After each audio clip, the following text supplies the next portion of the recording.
Did Islam spread by the sword? Based on an article by Hassan Munir. Islam spread by the sword. This statement is often repeated to further the idea that Muslims follow an inherently violent and barbaric faith. But is it accurate? Historians have discredited the claim that the prevalence of Islam in the world today is a result of forced conversion. How else would Islam have spread so far and wide? Why would so many people adopt Islam if they were not coerced into it? 5 prominent factors can explain how non-Muslims were exposed to the spread of Islam, and 3 factors explain why many non-Muslims came to embrace Islam worldwide. 1. Da'wah, the act of inviting others to engage with the message of Islam. The Prophet Muhammad, peace and blessings be upon him, said about spreading the message, "Be tolerant, not harsh, spread the word, and do not alienate them." Following in this tradition, Muslims have given da'wah in different ways everywhere they have gone. Da'wah has been the most important factor in the spread of Islam. 2. Trade. Muslim merchants traveling the most important trade routes introduced non-Muslims to their beliefs, values, and ways of life. 3. Migration. Wherever Muslims went, whether as slaves, refugees, or voluntary migrants, they brought their embodied knowledge of Islam with them. 4. Influencers.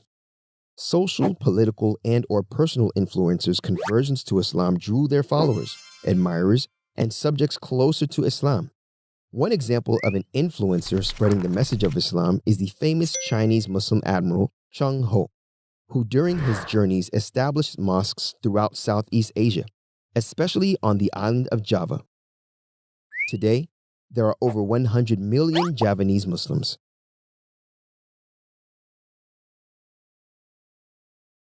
Intermarriage established many Muslim communities. Most converts to Islam via marriage between Muslims and non-Muslims have been women.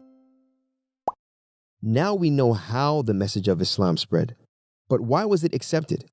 What about Islam made people embrace a new faith? We've identified 3 of the motivations that were arguably most prominent. 1. Islam's emphasis on justice.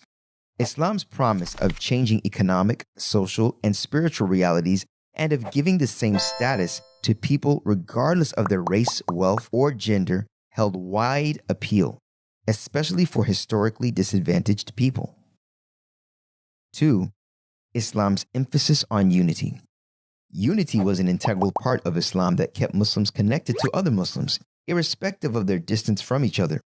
Practicing the obligatory pillars of Islam helped keep individual Muslims and the small emergent Muslim communities in far-off regions united.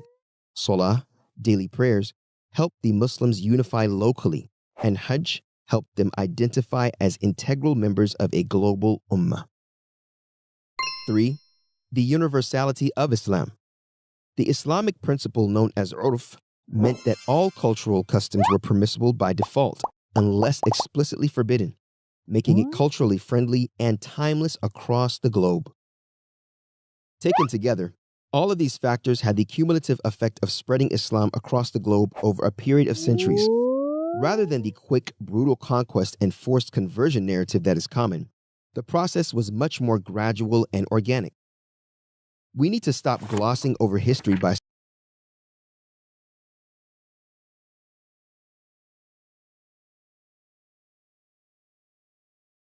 were utopic or that the sword was never used at all. The truth is to be found somewhere in the messy gray area between them, a gray area that conscientious and truth-seeking people must roll up our sleeves to diligently explore.